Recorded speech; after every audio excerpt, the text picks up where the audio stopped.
Today, Ireland, Norway and Spain are announcing that we recognize the state of Palestine. Un camp de réfugiés en flammes. Il est 19h hier soir. Un missile israélien vient de détruire des tentes et des abris précaires. Il n'y a pas de tabou pour la France et je suis totalement prêt à reconnaître un État palestinien. Les corps et les blessés sont emmenés à l'hôpital. De nombreux enfants font partie des victimes. Cette reconnaissance doit arriver à un moment utile. Regardez, 3 enfants ont été réduits en morceaux. Quelle conscience peut faire ça? De quelle humanité s'agit-il? Où est le monde? Où sont les nations?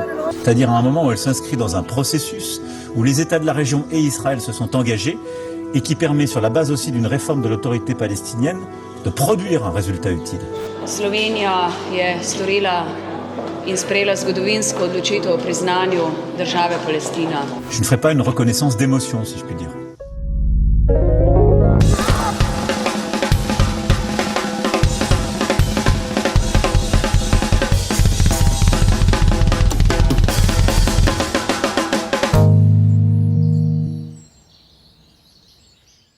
Dans ses derniers commentaires sur le massacre en cours à Gaza, le président de la République française, Emmanuel Macron, a notamment décrété qu'il refusait de se laisser dominer par l'émotion. Cette déclaration n'a rien d'étonnant.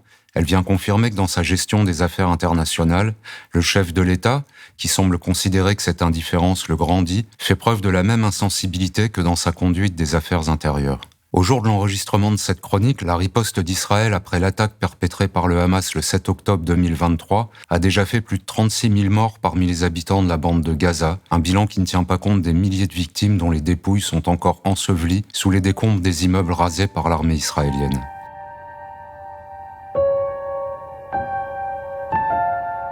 Le 20 mai dernier, Karim Khan, procureur de la Cour pénale internationale, la plus haute juridiction pénale mondiale chargée notamment de juger les personnes qui se seraient rendues coupables de génocide, a demandé des mandats d'arrêt pour crimes de guerre et pour crimes contre l'humanité contre 3 chefs du Hamas, mais aussi contre le premier ministre israélien, Benjamin Netanyahou, et contre son ministre de la Défense, Yoav Gallant.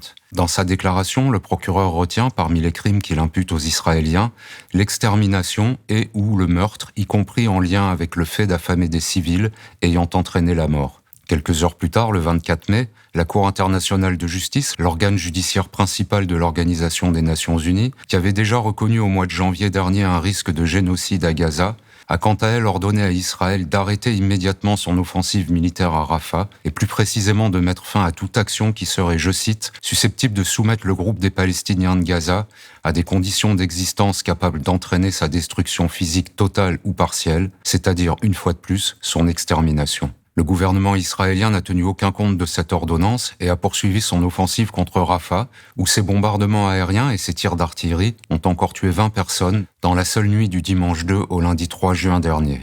The state of Israel shall take all measures within its power to prevent and punish the direct and public incitement to commit genocide in relation to members of the Palestinian group in the Gaza Strip. Le 22 mai, 3 pays européens, l'Espagne, l'Irlande et la Norvège, estimant que c'était une manière d'apporter leur soutien aux victimes des crimes évoqués par la Cour pénale internationale et la Cour internationale de justice, ont décidé de reconnaître officiellement l'État de Palestine.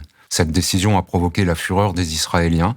Ils ont immédiatement imposé des restrictions au consulat d'Espagne à Jérusalem, qui ne pourra plus délivrer de visa aux Palestiniens vivant en Cisjordanie. Mais ces mesures de rétorsion n'ont pas intimidé la Slovénie, qui vient à son tour de décider de reconnaître l'État de Palestine. Emmanuel Macron, quant à lui, a fait un choix très différent. Il a expliqué le 28 mai « Il n'y a pas de tabou pour la France et je suis totalement prêt à reconnaître un État palestinien. Cette reconnaissance doit arriver à un moment utile, c'est-à-dire à un moment où elle s'inscrit dans un processus où les États de la région et Israël se sont engagés et qui permet, sur la base aussi d'une réforme de l'autorité palestinienne, de produire un résultat utile.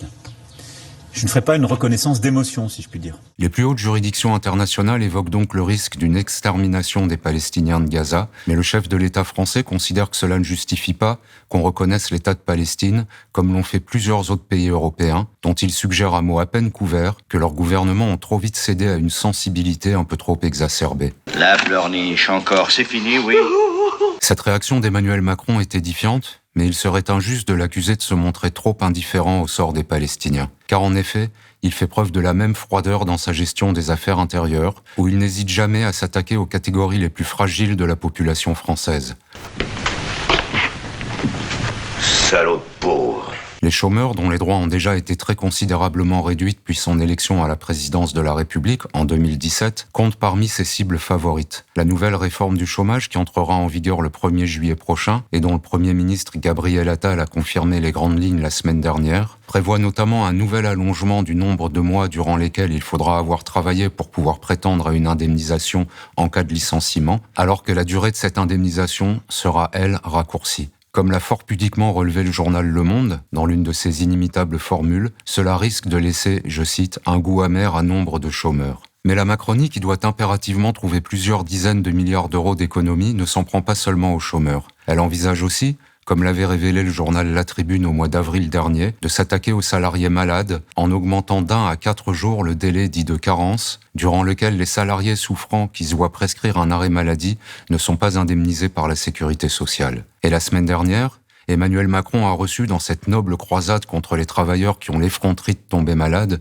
le renfort non négligeable de la Cour des comptes, l'organisme chargé de contrôler l'emploi des fonds publics et de sanctionner ce qu'il appelle les manquements à leur bon usage. Dans un rapport présenté le 29 mai dernier, cette vénérable institution propose et recommande en effet 3 pistes qui permettraient selon elle d'économiser un peu plus de 2 milliards d'euros pour enrayer ce qu'elle appelle une dégradation continue des comptes de la sécurité sociale. Elle suggère que les arrêts maladie de moins de 8 jours ne soient plus du tout indemnisés par la Sécu, que le délai de carence soit porté à 7 jours et que la durée maximale d'indemnisation des salariés malades, qui est actuellement de 3 ans, soit réduite à 2 ans. Dans une interview publiée dimanche dernier, Pierre Moscovici, premier président de la Cour des comptes, a gravement expliqué que ces propositions étaient, je cite, « réalistes et cohérentes » et que leur mise en œuvre relevait de ce qu'il appelle le courage politique. En matière de dépenses publiques, Pierre Moscovici est incontestablement un expert. En 2020, le magazine Capital avait révélé qu'en plus de son salaire de premier président de la Cour, d'un montant de 14 500 €, il percevait également une pension d'ancien député et une pension d'ancien parlementaire européen, auxquelles devait encore s'ajouter, toujours selon Capital, une retraite d'ancien commissaire européen. Soit un revenu permettant de faire face sans trop de difficultés à quelques jours de carence en cas de maladie. Dans l'interview publiée dimanche dernier, Pierre Moscovici, qui fait donc comme s'il ne savait pas que le non-remboursement d'un arrêt maladie est évidemment une forme d'impôt pesant principalement sur les salariés les plus modestes, concède qu'il y aurait d'autres moyens pour l'État de récupérer un peu d'argent, en instaurant par exemple une taxation temporaire et exceptionnelle des grandes fortunes. Non, c'est... Mais il n'est pas vraiment favorable à une telle mesure, car il craint ce qu'il appelle sans rire un ras-le-bol fiscal. Non, c'est... Ce sont donc les pauvres qui vont de nouveau être mis à contribution, et on sait où ira l'argent ainsi récolté. Comme l'a récemment rappelé l'économiste Maxime Combes dans un post publié sur X, les dépenses étatiques qui augmentent le plus vite depuis 20 ans, et dont la hausse est devenue spectaculaire depuis l'élection d'Emmanuel Macron, sont les aides publiques aux entreprises privées, auxquelles les macronistes distribuent désormais près de 160 milliards d'euros par an. Un peu comme si le chef de l'État, à chaque fois que le patronat vient lui quémander un nouveau don, acceptait enfin de se laisser dicter sa réaction par l'émotion. Donc quand on est riche, ça ne s'arrête jamais. Oui. Mais rassurez-vous, c'est pareil quand on est pauvre. Pardon.